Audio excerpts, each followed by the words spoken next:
I make that the cold open? Yeah, but just the whole thing is bleeped. After watching Bleep, I understand why Bleep is a popular bleep on Bleep.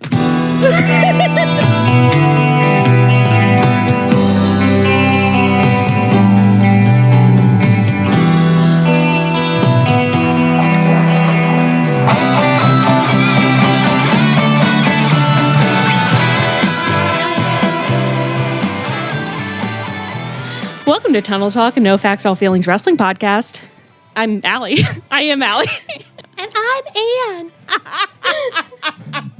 And I'm Leah. Oh, listeners, it's about to be a rough ride because Ann is traveling this week to celebrate late Christmas with family, and it's just Leah and me, and Leah just raised her beer, so you know we're doing. She's got a beer. I've got some possibly toxic wine.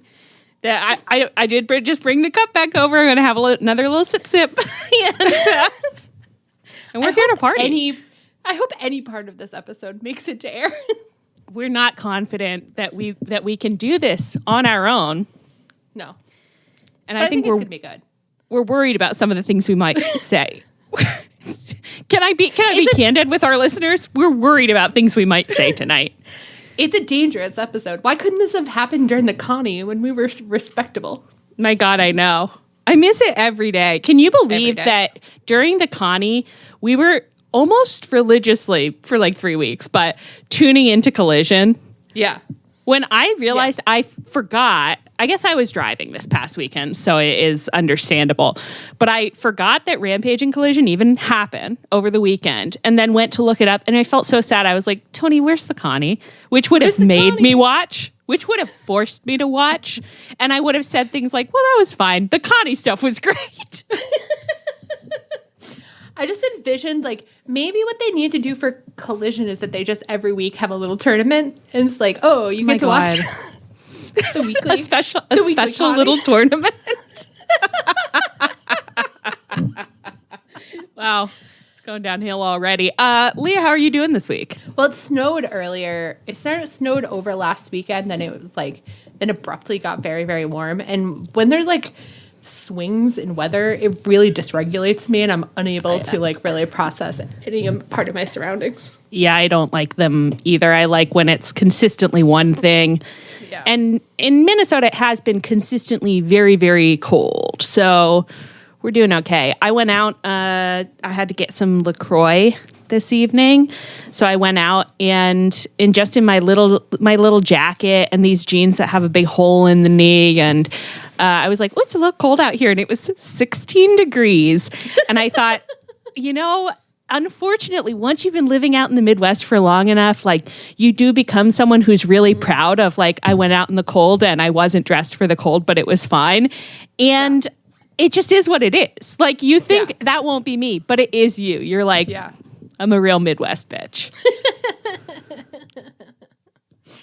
Yeah. But I don't think anything interesting happened this week. So aside from that, you want to talk about wrestling? I think we have some good things to talk about. I thought you were just going to say, I think we have to. Yeah, I think we're contractually obligated to. So let's get into it, baby. The Social Suplex is demanding an episode on their desk in the morning. That's right. We said, we can't do it this week. They said, get in there and record an episode. So just kidding, guys. We do it because we love it and we love you. Let's start out by talking about old Sting and Darby. Okay. So I can't. Last week on Dynamite, Darby fought Takeshita and lost. Is that correct? I think so, yeah. Yeah, it could the thing is that, like, we had the time of our lives so much that it truly was like, I don't care who won. We all had a good time. We all had the best time. I think he definitely did lose because Don Callis was holding Takeshita's hand up at the end. Someone's gonna be like, you made that up. That didn't happen. Okay. So it was a really horny match. This week, we followed that up with a Sting Darby versus Takeshita Hobbs in this main event at Dynamite. So this also featured a lot of Darby getting thrown around in increasingly awesome and terrifying ways, in old-fashioned use of the word awesome. Sting also got thrown around quite a bit. I need that old man to make it safe to march. Yeah, he's got to make it to Revolution. Yeah. Yeah. I thought you were going to say ravioli. He's got to make it to Ravioli. Gotta make it to Ravioli, the PPV. Did you like the match, Leah? I really did. There was the most I really liked Hobbs, too. And I think someone in our group chat pointed out that, like, Hobbs was also trusted with Big Show. That was me. And so was that you? That was actually me, yeah. Well, one of my friends in the group chat said this very wise thing. Anyways, I was just very pleased with everybody on the screen. I was just having a very nice time. Although I will say, like, I started getting deranged towards the end of it, but the parts that I watched was pretty good. Listen, guys, we really, really, really, really, really, really, really needed to see the Young Bucks. I mean, I'm a little concerned about what podcast you would be listening to right now if we had not gotten to see the Young Bucks this week. And I don't know that it would have been enjoyable for anybody. Or maybe it would have been. Young Bucks and just me and you, no one could control us out of it, no restraining hand. It would just be you and I playing dirges. They were my north, my south, my east, my west, my morning meal, my noontime rest. I thought that love would last forever, Leah. I actually was wrong, though. No, but guys, okay. So that was our vibe towards the end. In one of Tony gets an overrun every week now. Is that what's happening? Like a 10-minute overrun. I think Dave Meltzer, like, people are complaining to Dave Meltzer about it on Twitter just now, and I think Dave is like continuing to take the tack where he's just so unsympathetic, where he's like, so change your DVR settings. Would you rather it be a rushed show? I don't see the problem here. Honestly, I guess I am with him, but it just makes it harder to know. Like, sometimes you're just like, are we getting something in the overrun? But I guess I should have known. Anyway, whatever. Sting and Darby won the match. Tony Schiavone came out and in the ring asked Sting who his final opponent is going to be at Revolution. Brief pause. Cue super kick party. We get the Bucks. We get all the galaxy art, and the Bucks come out, and they are. And we haven't seen them in months, Leah. We haven't seen these men in months. Okay, like 6 months, 9 months, 6 to 9 months. Yeah, length of baby. Yeah, so they come out, and they are wearing. Would you like to describe the look? I would say that Nick was dressed like a Backstreet Boy. He was wearing an all-white suit with a what kind of hat would you call that? I think it's a Kangol, isn't it? I was going to say, is it a Kangol? I think it is. So. And Matt was conversely dressed in all black. No hat. No hat. Wearing a very delicate women's necklace around his neck. Nick had a chain too. That was what was given. I guess that's why everyone went Italian kind of mafia zone for Nick, was the chain. They weren't getting that as much from Matt's delicate little necklace. They both grew hideous little mustaches. Oh my God, so nasty. And they came out with their most serious faces, staring threateningly down at Sting. I ascended. I hit a new level of happiness in my body. We needed this win. Are obnoxious and have terrible facial hair. What could be better? Nothing could be better. And I loved. Now, Nick actually, I will say, was very good at just looking kind of aloof above the situation. He's in his neat little, as JR said, these Bucks look very clean or something. Or I was just like, what does that mean?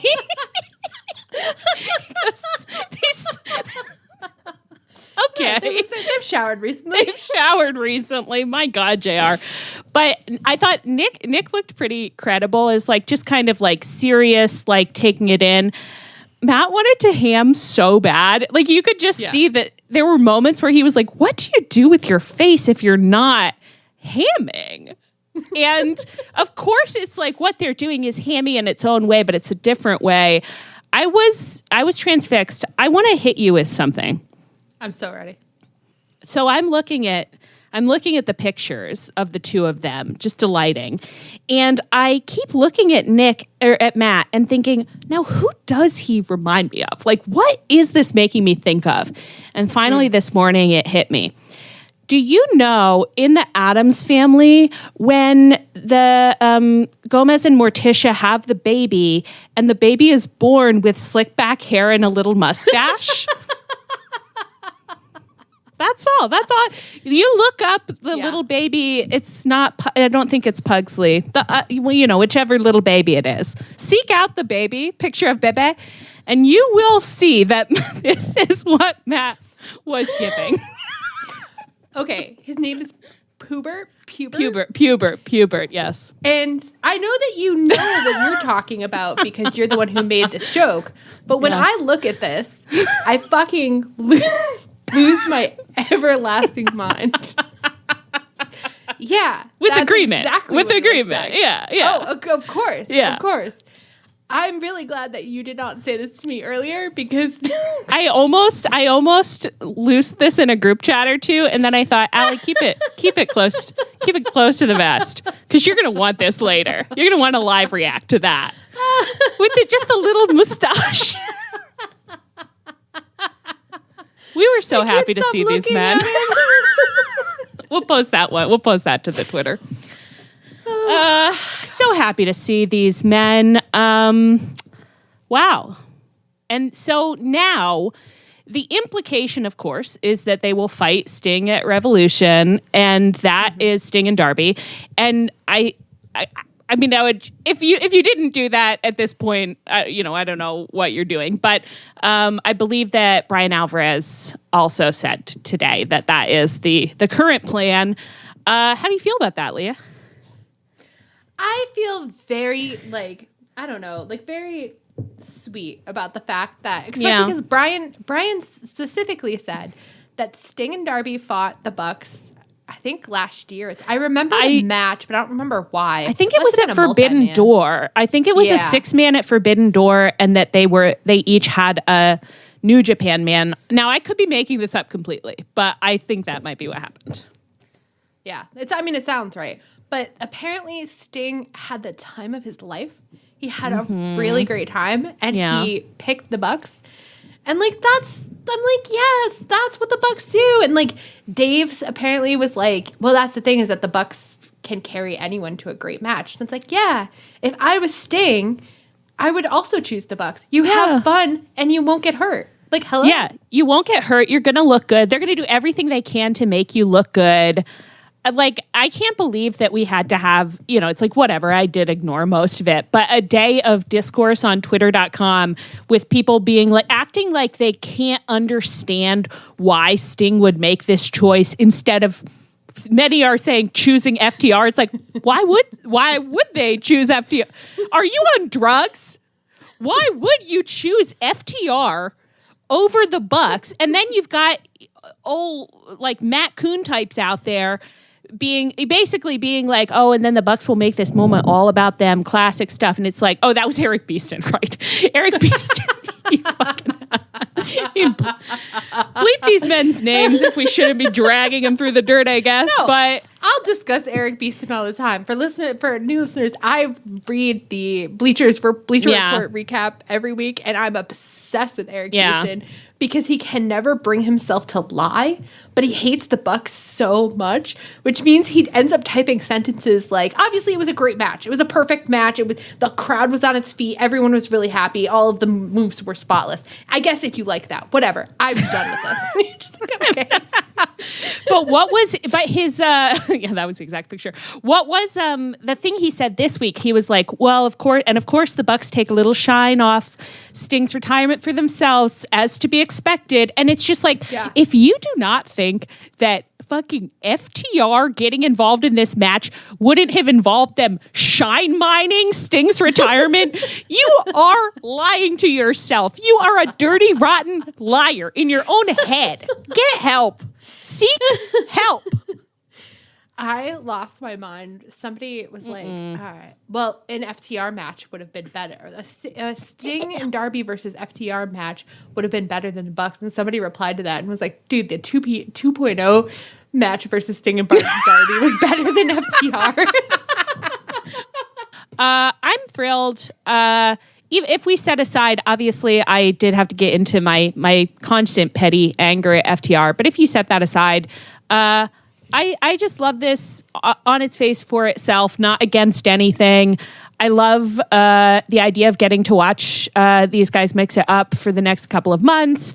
I know the Bucks will give Sting and Darby Sting a great last match, and then Darby, of course, will go to Everest. So we'll see what happens there. And I'm just so happy that they're back. I miss them so much. I'm so interested in what new characterizations or new iterations of the ongoing Bucks characterization are going to come alongside these absolutely flabbergasting looks. I'm honestly so relieved because I think a lot of the chatter we were hearing was that they were going to like really reinvent. Like there was talk about them like leading a new faction and like talking about whether they were going to rename or like there was like a lot of talk. And I'm like, no, they just got new facial hair. And that's all we needed.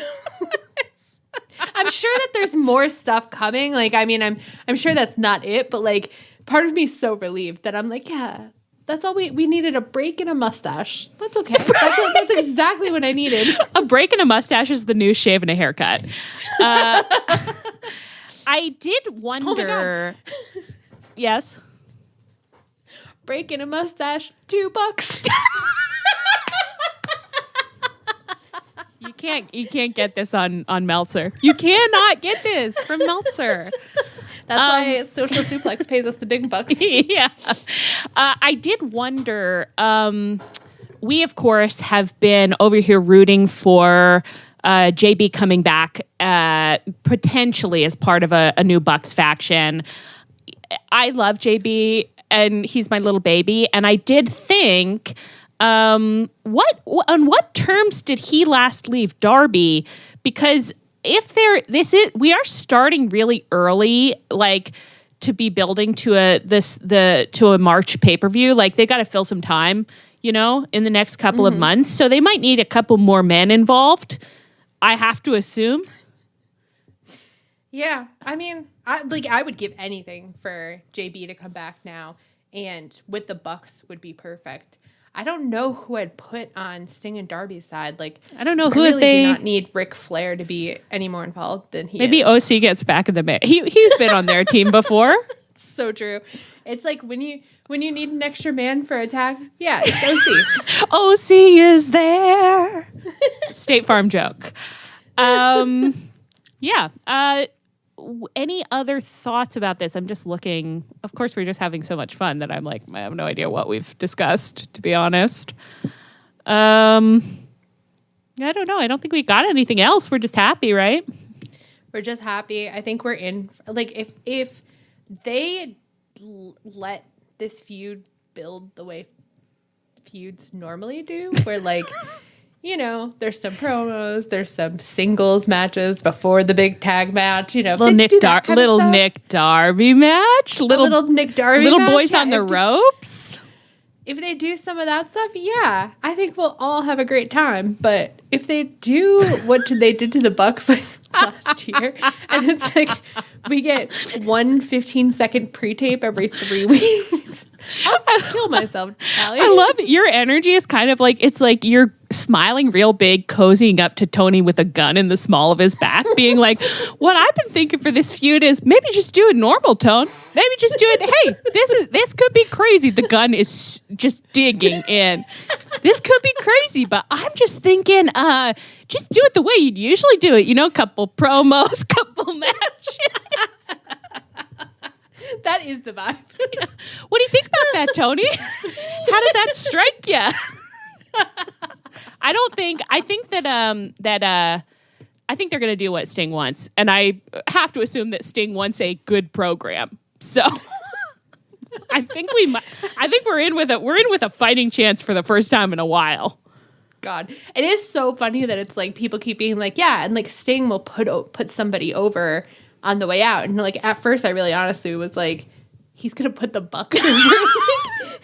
That seems very funny, but at this point I'm like, yeah, somebody needs to. Somebody needs to. I do think that it would be it's already a real statement from Sting, right? Like Sting is saying like, of course these guys are like a big enough deal to be my last match. So if you put him over, I think it would be nice. Yeah, I think so.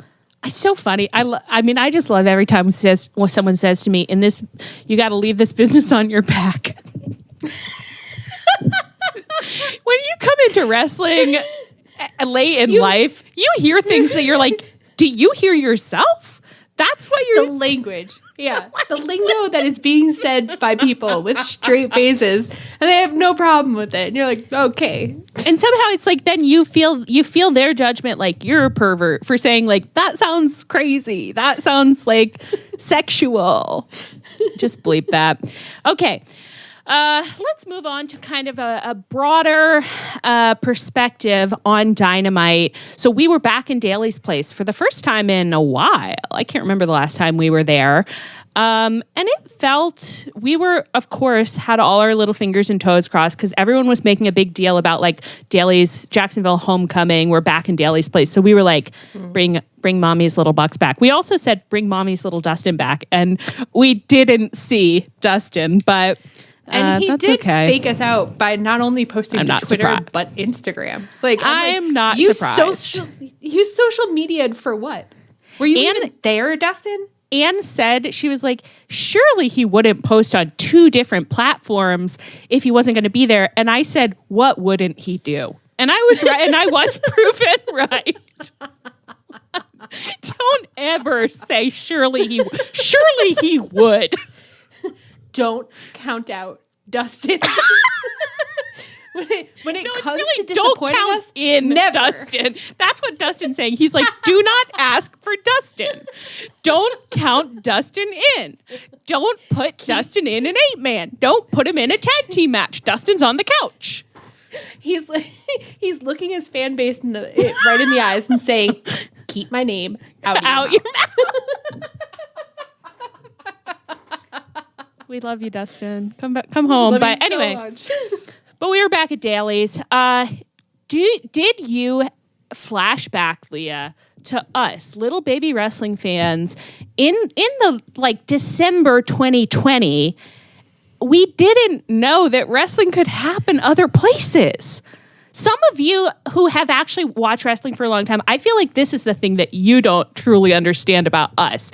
We just couldn't conceptualize life outside our mother's womb, Daly's place. It's so funny that people just kept being like, pandemic wrestling was so weird and it was strange and everyone made the best of it. And I'm like, that's what I fell in love with. I know, it was literally the best of times. We got on the road and we were like, what the fuck is this? I remember even the first time they let crowds into Daly's space, I'm like, I find them distracting. I know, we did. We were like, the only voices we want to hear singing melodiously out at the matches are those of the Guns. The Gun Club may scream, none else. And every single time they panned over to that corner and the Guns weren't standing there, I was like, that's wrong. That's where the Guns stand. This is sick. No one in the Gun corner? That's not how we do this. It really did take me back, and I do think that Daly's Place is just a great venue. I mean, it's like I know I imprinted on it, but they're all coming out that one side, and I don't know. I was just like, this is great. I know. And Rich keeps saying, like, if you're an AEW fan, you got to take a trip out there at one point. And I'm like, I know. Should we go to Jacksonville? I kind of want to. Should we go? Let's go. Imagine telling people in our lives, oh, yeah, I'm going on vacation to Jacksonville next week. But you know what? I'd love it. I think that what I would really like is for them to get back to Jacksonville for like a summer fun type event because, as I was saying last night, The thing I do miss most about those Daly's Play shows is the golden hour. Yeah. Is when it's sunset and Hangman is moonsaulting and it's just a beautiful glow around him and it feels like the whole world was made for Hangman to moonsault in. Yeah. That is why Dark failed, because they weren't doing it in the daytime anymore. So matter of factly. And that's actually why Dark failed. Hey, Allie, did you know? Fun fact. It's actually why Dark failed. They needed to have those matches in the late afternoon, and then the show would start. Hangman would come out, moonsault in the sunset, and then everything would be okay.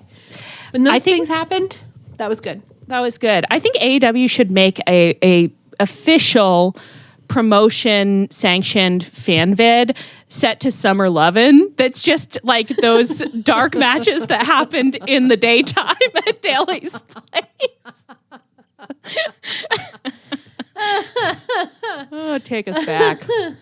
Okay, well, we can go back to talking about the actual wrestling now. Dynamite at Daly's Place, but in the dark. Opened with Claudio versus Hangman. Do we know why this match happened? I'm not saying we have to, but is there a reason?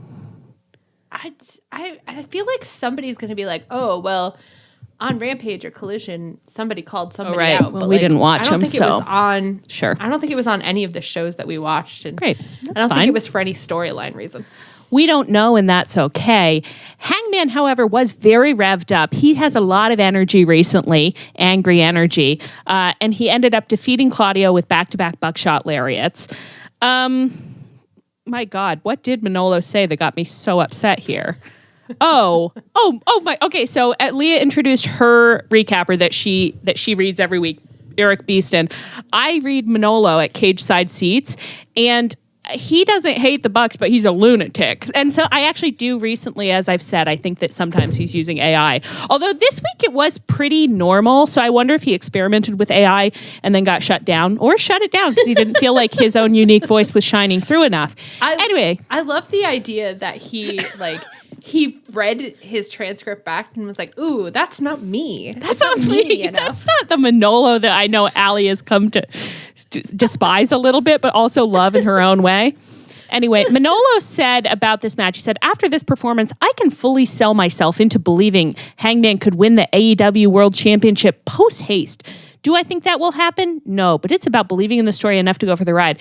The implication that you didn't buy the idea that Hangman could be champion, I can't get into it. You know what? Just shut it down. It's fucking crazy. It's crazy. I mean, this is the thing is that people people have like broken brains that because Hangman disappears for a period of time that they're like, oh, well, he's dead. But like every time he comes back, like you don't think that Hangman could have had a championship hunt, maybe not gotten it, but had a believable championship hunt after the Moxley feud? Come on. Like just because they didn't give it to him. It don't make sense. Okay? Now, he's a fool. Let's talk about Claudio real quick. Now, I think it's safe to say we both like Claudio, right? Mm-hmm. We both enjoy this man. Now, I don't take Claudio seriously as a wrestler. Now, for some reason, I thought you were going to be like, as a man. I consider it.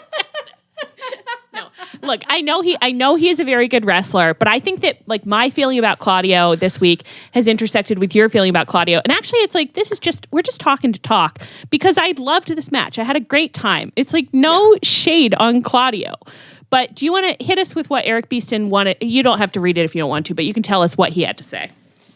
If there was one negative, it was Castagnoli netting another loss. One of the most talented wrestlers in the world and one of the most gifted technicians on the roster. The idea that he loses as much as he does in these high-profile TV matches is somewhat astonishing. He has the look and the feel of a world champion with the talent to back it up, but is defined by little more than being a good wrestler. This may ruffle some feathers and inspire outrage, but he very much could benefit from a singles push that is about him rather than tagging along with the BCC. Dude, that's the reason why he's not going to get, or he shouldn't get a title push anytime soon. He doesn't give you anything else other than nothing. I am the enforcer. for the BCC. He had those Connie promos. Like, he had this time that he was sitting in front of Giancarlo's camera saying, I want to know who Giancarlo is. Doesn't matter. He had this time that he could have said, like, this is what's going on with me. This is the reason I'm in this Connie. This is what I care about. This is what I'm mad about. The only things you can ever say about Claudio are in relation to somebody else. His relationship with Eddie but like that feud Eddie is about drives Eddie. that emotionally. Right. Because Claudio was always responding with just like, oh, are you mad? Why are you hitting yourself, Eddie? Why are you hitting yourself?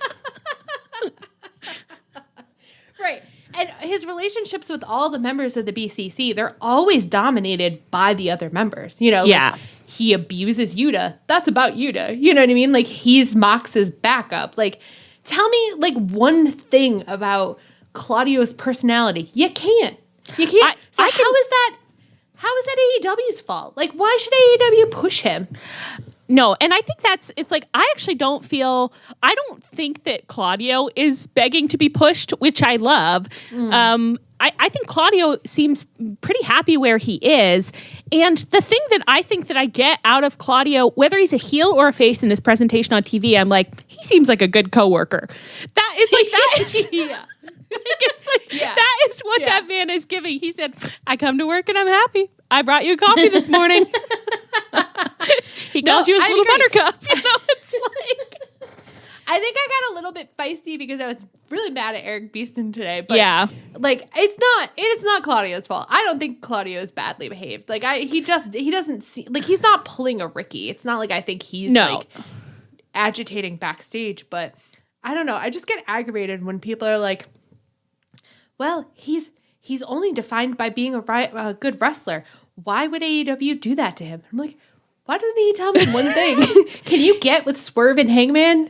Get into one of those little sessions and just talk about your motivations. He can't. He doesn't want to. He just wants to make sweet puns, and that's okay. I mean, I know that someone has been out there yelling at me this whole time, like, what do you mean you don't respect Claudio as a wrestler? I want to be really clear, like, Claudio's a great wrestler. I love watching him wrestle, but it's what Leah is saying that means it's like he's not the kind of wrestler that I want to watch in, like, a significant singles role. It's that, like, he doesn't seem to have a lot of interest in the character elements. So it's just always like, Claudio seems like a nice dude, and he's here to do a great job physically in the ring. And that's fine. Yeah. It's like, but it's just so funny that, like, I do feel like we're always just reading men being like, why doesn't anyone respect Claudio? And it's like, I respect him for what he is, a great coworker. Yeah. He's like the cheerleader that's at the base of the pyramid and like, she's essential. The pyramid would not happen without her. Absolutely. Yeah. But she shouldn't be at the top. No, she doesn't want to be. She doesn't want to be. She loves being a base. She's one of the best bases in the biz. She loves it down there. Okay. So they had that whole match, and then later in the show, Samoa Joe came out to do his first in-ring promo as champ. And I will read this quote that Leah pulled for us. And this is what he had to say. Here are the changes we're making to the championship protocol. No more will you have to come out and whine on this mic about your poor misfortune. You bring your record and your reputation and you submit it to the championship committee. And if you're deemed worthy, you walk out and have me stomp your ass in front of anyone who's ever cheered for you. For the new championship era is here. And for all of you who want a piece of me, your champion will be waiting. For the new championship era is here is kind of a Catholic cadence to this, to be honest. But you know what? I love it. He said, no more whining. Here's the thing. We all thought that the Samoa Joe era was going to be boring and that he wouldn't have any good ideas. Guess what? He came up with a brilliant one. Yeah. I need to see a line of wrestlers nervously and sweatily clutching their resumes, waiting in line to get in front of the championship committee and say, here are my credentials. The championship committee asks questions, like an interview panel, and then they make their decisions. They post the lineup on a piece of paper taped to the door. Oh, did I make the list? Oh, did I get the role of first challenger? I am a little worried that I think that, so as you will briefly describe, immediately 3 men come out being like, I want championship. I'm like, Samoa Joe should have been like, did y'all listen to the fucking promo? I made it very clear that you can take this to the committee first and to me second. Enough. He should have been like, guys. Listening. It's a skill we'll be working on under my Honestly, it would have been a pretty good burn on MJF to be like, I know you could just tune that guy out and get the gist, but with me, you're actually going to have to pay attention. Okay, so he gave this promo, and then he was interrupted by Swerve in the Mogul Embassy. So Swerve laying it out there again that he's coming for Samoa Joe's belt. And then his interruption was interrupted by Hangman, who came out to basically be like, I had a big year. I kind of lost sight of the belt, but it's in my sights again. And I haven't forgotten what you did to me, Joe. Beat him up, devil stuff, blah, blah, blah. I'm going to take the title. And then this was the whole setup of this is so great because it's like they're both out there to be like, Joe, I want your belt. But then Hangman and Swerve are kissing, posing each other while Joe is just on the other side of the ring looking around so memeably delighted. Like, y'all seeing this? This is crazy. They are nuts about each other. They cannot keep their hands off each other. I don't know if any of, I want someone to pull a still from that moment of just just Joe delighted, being like, this shit is crazy. It was so good for me. And Swerve and Hangman were intimately rubbing noses. Oh, yeah. Ooh. Those men could fight every day for a year and never get tired of it. Now, do you think Swerve is going to grow a mustache this year, along with everybody else in the company? Well, now we've got, so Hangman grew his beautiful 70s mustache. Yeah. Just hunks it. Every time I see it, I'm not going to say what I would say that Lea would bleep. So let's just put it that way. The Young Bucks grew out their puber mustaches. Absolutely perfect little mustaches. And Roddy Strong also, we won't really get into it, but he's also been growing out a mustache. I think it looks pretty good. You think Swerve's going to join the train? This big question. Meltzer is not asking it. I'm working on a separate theory. Which is that Swerve started wearing the eyeliner. Yes. And Hangman said, hey, hold on. I'm not letting you win my title, which is most attractive hunk in AEW. So he grew the mustache as a direct counter to the eyeliner. Perry. They're battling. They're on the ramparts. Yes. Hangman's in a locker room with the Young Bucks. They see Hangman growing this luscious, beautiful mustache. And the Young Bucks say, what if we did that, but way worse? Way worse. Meanwhile, hiding in the crack of the door, Roddy Strong looking for, anything. And he's like, oh my God, are we doing mustaches this year? Great. Hey, guys. I'll also do that. I'll also do that. He cheated off their test, basically. Yeah. He was like, what are y'all getting up to? Mustaches? Okay, I'll put that down, too. I'll work on one, too. Yeah. To be honest, I love it. I would not have said 2 months ago, 2024 should be the year of the mustache. Oh my God, did you see on Twitter, because of the various stories and, did you see everyone being like, 2024 is going to be the year of the tunnel? Oh my God. That's us, baby. I did see a whole bunch of tweets about the New York tunnels that, taken out of context, are very funny about our podcast. And I kind of wanted to make a collage of. Oh my God, do it. That's a little art project. I saw one that was straight up enough tunnel talk. We've heard too much. And I was like, yes. Make that our new header, to be honest. Okay, well, let me try and backtrack to what happened there. Why did I bring that up? Oh, year of the mustache. Well, I celebrate it. To all the men, I say, grow them out. I would not have said I wanted it. But I want to see every kind of mustache you can have. I want to see a broad diversity of mustaches in this company this year. I'm a Gavel. New Englander, and there's always a part of the baseball season where the Red Sox, like, they believe that if they shave their facial hair, they'll start losing, yes. right? And so the whole team starts to look insane. I would really like AEW to start doing, like, group things like that. Like, oh, we're all doing mustaches now. And so then you get to see, like, each person's, like, effort, and they can't stop. They can't shave it off because then they'll lose in their ratings. And so, like, all of a sudden you have to, like, see, like, what is Danny Garcia's thick, glorious mustache look like? Danny Garcia tweet that just said hop off meat. Oh my God. I love that. I want to see the mustaches. And also I love any time you're looking into a community and you just see a fad starting to bloom like yeast and spread and grow. It's so good. Grow the mustaches. My beautiful men.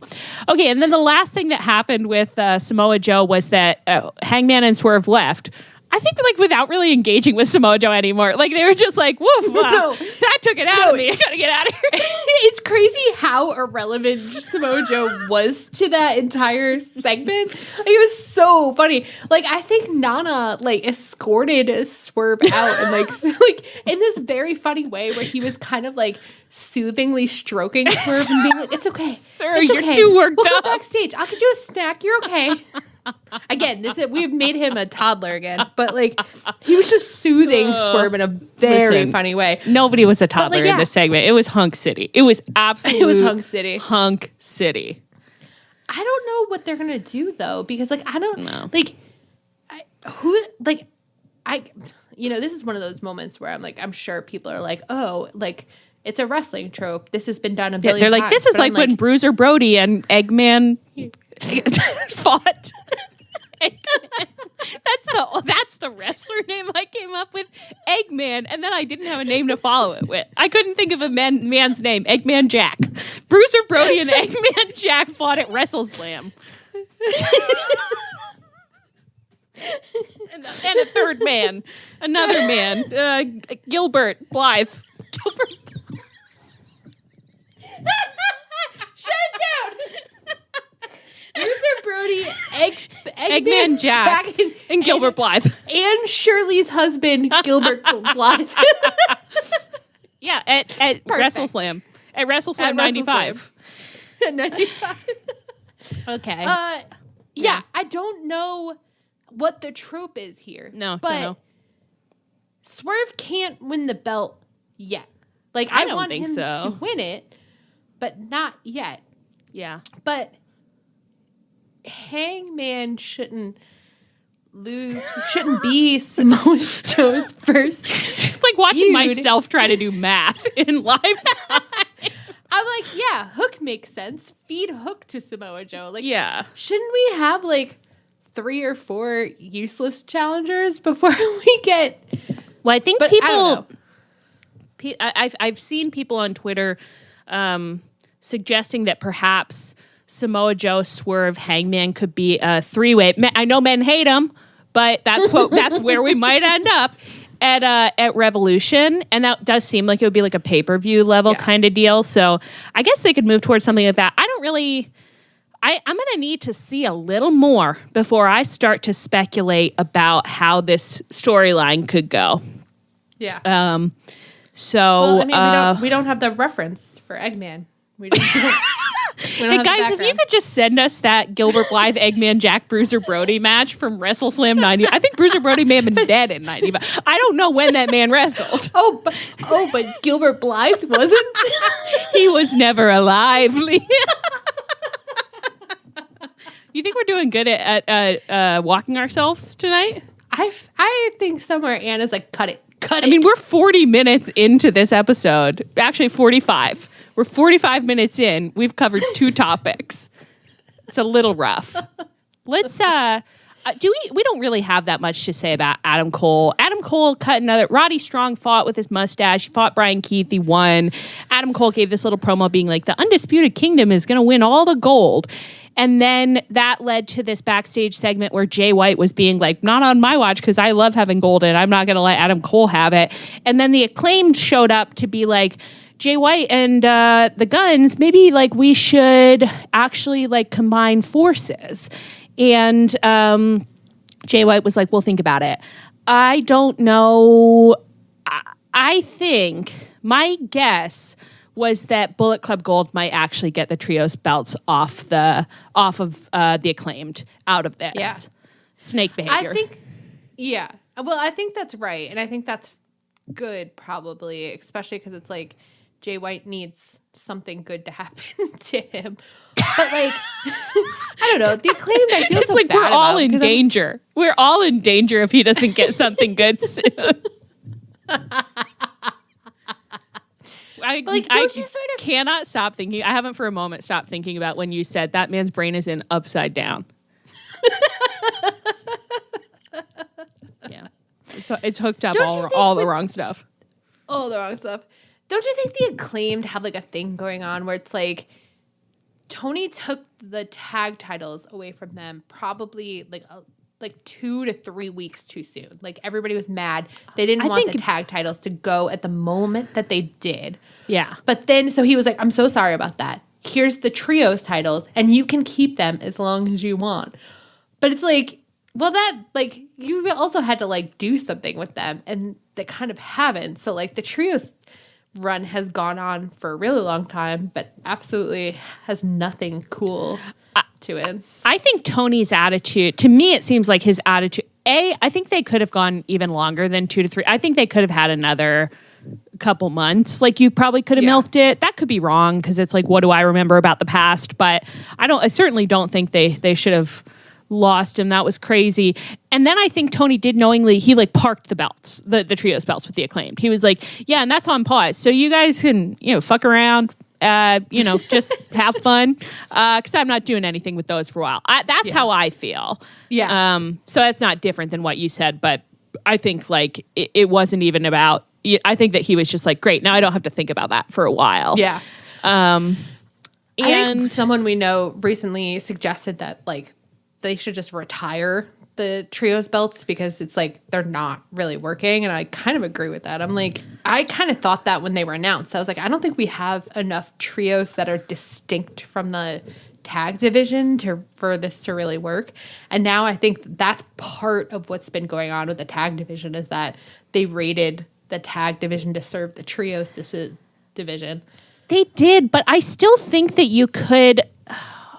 sometimes I say things on this podcast and I know that someone is going to yell at me about it or just be like, that's so stupid. But it's like, couldn't you be using the trios belts more in like faction infighting where it's like, like they are secondary belts, but where it's like as a faction, you're just trying to pick them up, like not really to have them as your main belts, just to like, just to have a little bling. Like, I don't know. I think I'm a little bit like no quitsies on it. And I'm like, well, we have them now. So I don't think we can get rid of them. So we're going to have to make it work, Tony. If we're in the studio all night cooking up trio storylines, we're going to keep at it because we're going to make it work. Do you think that he can just leave them with the Acclaimed for like 5 years? Like just straight up be like, I don't know what to tell you. They're just our longest reigning champs. No, I think Jay White and the Guns are going to get him. I think that's what's going to happen. And I think that'll be good. So you don't think Bang Bang Scissor Gang is going to work out? I guess I'm not sold on the idea of those men managing to cooperate. I don't think a single man in that group knows about cooperation, really. God, I wish that we somehow could make them do the marshmallow thing where they all work together to build a marshmallow tower, like a tower that could support a marshmallow. They couldn't do it. Have you ever had to do one of those, it's like a similar type of deal, but it's like one of those group bonding games where it's like everyone has an instruction, but you can't communicate your instruction to anybody else. Like you can't say what you're supposed to do and you're trying to build something. So it's like you just have to like watch what other people are doing and then like try and wordlessly communicate. You can't like point and be like, I need that block. So someone could be taking the block you need, but you can't. Have you ever done this? No. I'd love to watch men. Honestly, any men. I don't think it would go that well with most men, but with most anybody. But I'd love to watch some wrestlers just try and do that. absolute breakdown. I don't think they would do well. Let's briefly check in on what's been going on in the women's division. We had to kind of piece some of this stuff together because we didn't see it. So we'll be better about Collision now in future, surely. But so Chris and Willow, I guess, squashed some jobbers on Rampage last week. For some reason, I think I did see this. And I believe what's happening... you did because you were with Anne. That's right. I was driving back to Minneapolis. I stayed with Anne. We watched Rampage. Wow. Thank you. I had a really nice time, Anne. I'm sorry that I forgot that. I was just mostly remembering our chatter. We did talk through a lot of it. I would not say it was a riveting Rampage. So I believe what's happening is that Stokely wants to represent Chris Statlander, and she is kind of no-selling it. That's what's happening? Yeah. Okay. Yeah, and he's also, like, doing it in a way where he's, like, being kind of rude to Willow. I think he's trying to, like... Yes, that's right. He's trying to split them, yes. Yes, he gave her that big, he gave Stat that big intro and then gave Willow no intro. Yeah. Okay. So, Sheeta also fought Anna Jay on Rampage. And then somehow, don't know how, we ended up with an 8-woman match on Rampage where Anna Jay, Stat, Thunder Rosa, and Willow were fighting Julia Hart, Sky Blue, Ruby, and Soraya. And I guess that is basically face heel, except that Anna Jay, like that whole faction, is in kind of a limbo where you're like, I don't really know what you want me to think. But Anna Jay was actively hanging out with the outsiders, like actively hanging out with Ruby and Soraya, and I don't. But then she got had like a breakup. They did, I think. I think she got booted somehow. Oh, yeah, we can't commit to this. I think she got booted, and that's how Harley Cameron ended up with the outsiders instead. Because Anna Jay was annoyed. And now Harley Cameron is, and I don't know why that woman goes here. I don't know I know we've seen her in lots of storylines now. I don't know who she is. I don't understand it. Does she wrestle? I don't think so. She's just. I don't know. She hit on ringside Anthony Bowen. And she hit on Jeff Parker, even though he got a little something already going on. She's a man stealer and a gay man hit her on her. My goodness, that's a lot for one woman to be doing. God. Well, I don't know why any of this was happening, but I did think this match was really fun. I had a really good time. I did. Yeah. Yeah. For all that I'm complaining about how, like, the women's characterization is nothing, I do think that, like, it's when they do a tag match, they're like, it is very fun. It's great. And they did some really fun spots. Like, it was just a good time. I really enjoyed it. We also got some backstage interviews with Deonna Purrazzo and Toni Storm. So Deonna's going to fight Red Velvet. They had a really fun little promo exchange. I thought that was good. And then Tony's going to investigate. She's going to get to the bottom of what's going on with Deonna. So wink, wink. No, I think that's great. Yeah. So I look forward to seeing that. Every week I'm like, is this the week that Toni Storm starts annoying me? And it's not yet. It's not yet. Her delivery is so good. I mean, she has great comic delivery, so she's getting away with it. She really is. Can we check in about our misery gripes? I know we're going to go a little over an hour, but can we? Who can stop us? Who's going to stop us? I'm like, in fairness, Anne, we know you wouldn't stop us. You would let us have these gripes, and you would gripe too. We can't wait for you to be back next week. Okay, Mommy's little gripe sessions. First up, Sammy and Ricky had a match on Dynamite. Sammy Guevara, you know him. Ricky Starks, you unfortunately know him. And Sammy won the match. I don't think this match was that good. Is that right? No, I thought it was really boring, and I wasn't I was watching, but not really. And then all the men were like, it was botchy, and so I was like, oh, I'd love to hear that, because usually people are like, oh, they're spot monkeys, but I don't think the spots worked. Monkeying unsuccessful. Well, it's like, no characterization, no charisma, and the wrestling sucked. What do you have left, my friend? I think, it was funny to be in this position because I now dislike Ricky so much that I was kind of like, I guess I'm rooting for Sammy. I guess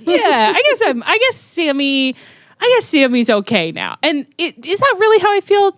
No, not really. But situationally, I am sometimes like a little Stockholmed. I didn't get the chance to say this earlier in the episode. This is pretty disturbing. But during that 8-man, at one point I thought to myself, oh, Brian Cage. Oh, Brian Cage. Any man can get you. That's what they're not teaching you in school. So true. It's so true. Oh, well, we didn't mention that. Oh, yeah, no, I didn't mention this, that I had a similar situation in the Adam Cole promo when I was looking at Wardlow. Because Wardlow what you said was so right.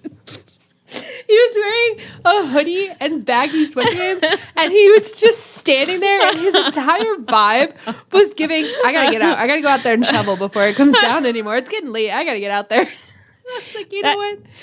When a man is willing to go out and shovel the driveway so I don't have to, of course I like it. And that is... Like, I'm down with Wardlow. That's exactly right. And it's like that also is your boyfriend who does go out and shovel, comes back in, he's stomping off in the front, like taking his gloves off, taking his hat off, and you come out and you're just in your pajamas and you have the trash. And you're like, can you take the trash out? And he's like... I just came in, but he does take the trash out. Yeah, he does he takes it out. He rolls his eyes and he makes a little face at you, but he does it. Of course he does it. Yeah, he does it. So, so I guess Stockholm by all the men this week. Anna's going to be really disturbed when she hears this. I know. Woof. I know. I can't wait till she listens and she's like, sorry, so you complimented Sammy and Wardlow? and Brian Yeah, those are our favorites now. And Brian Cage. and my lover Brian. Those are our favorites. No, these men are all figures of comedy to us, but they're not men to us. They're not men to us. But I think there's something like Brian Cage and Wardlow, especially when I'm just watching them in their background roles, and I don't feel like they're agitating for more. I feel just quite at my leisure to enjoy them for what they are: weird meat and my boyfriend who takes the trash out. Weird meat. Don't listen to this, Brian Cage. I'm sorry. You're a human being. I know that. Anyway, but Sammy and Ricky, the thing that's really crazy about this to me, it's like, it's fine. Whatever. Sammy and Ricky fighting each other, whatever. But just to have commentary actively being like, wow, two of our brightest shining young stars, which is also what you got from Eric Beeston this week, being like, oh, Ricky's so organically over and charismatic.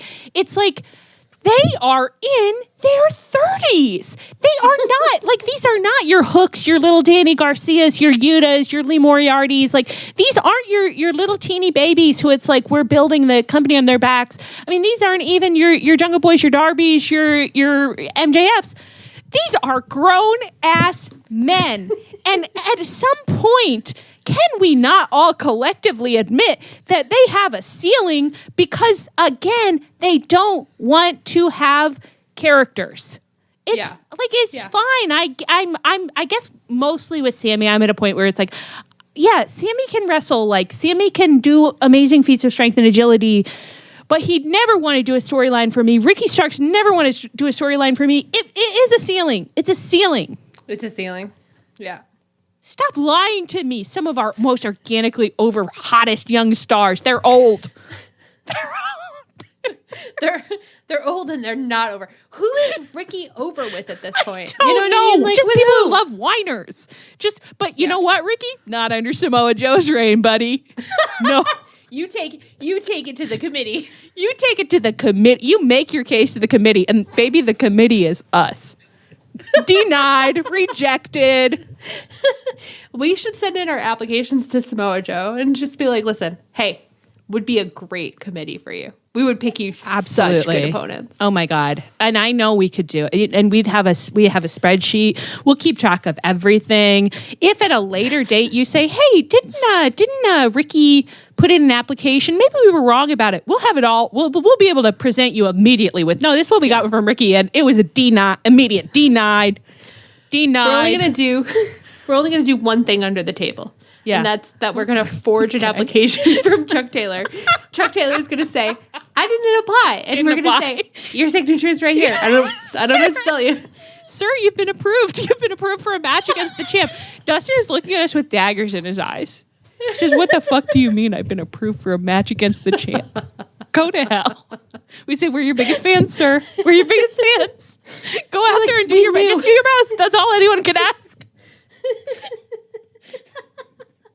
We knew that you wanted the main event of pay-per-view against Samoa Joe. We just knew it. We knew that that's what you wanted. Don't worry about it. You were just scared to say it. You were scared to say it. We got your back. We got your back every time, baby. Oh, my God. And then the only other thing is that little Danny Garcia is do you know why he has been pulled into the house, into the FTR orbit?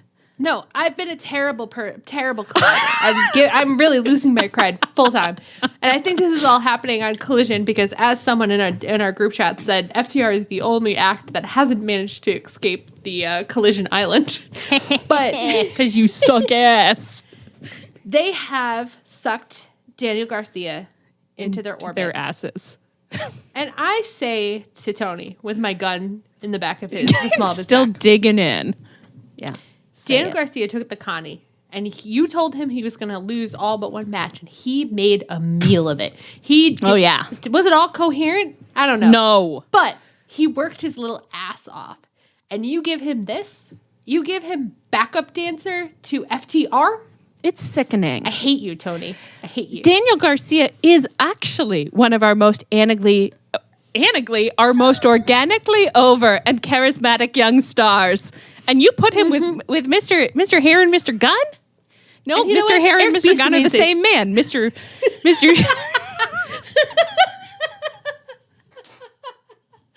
Hair and Mr. Gunn is the Dr. Jekyll and Mr. Hyde of FTR.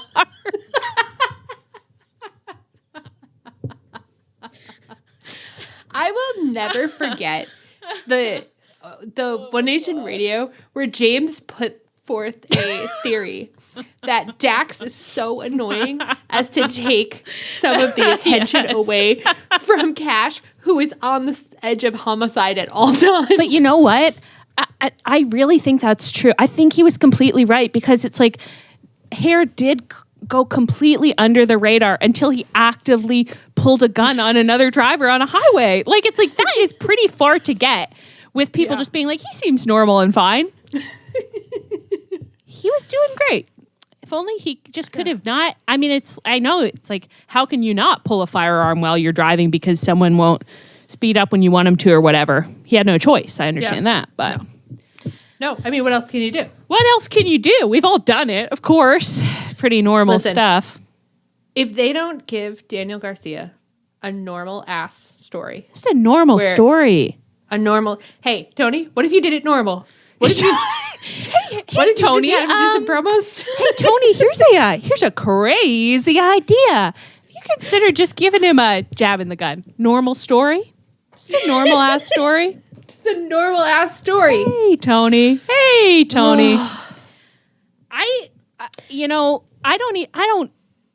The thing is, I'm like, he's not for them. Danny Garcia? No, he's not for them.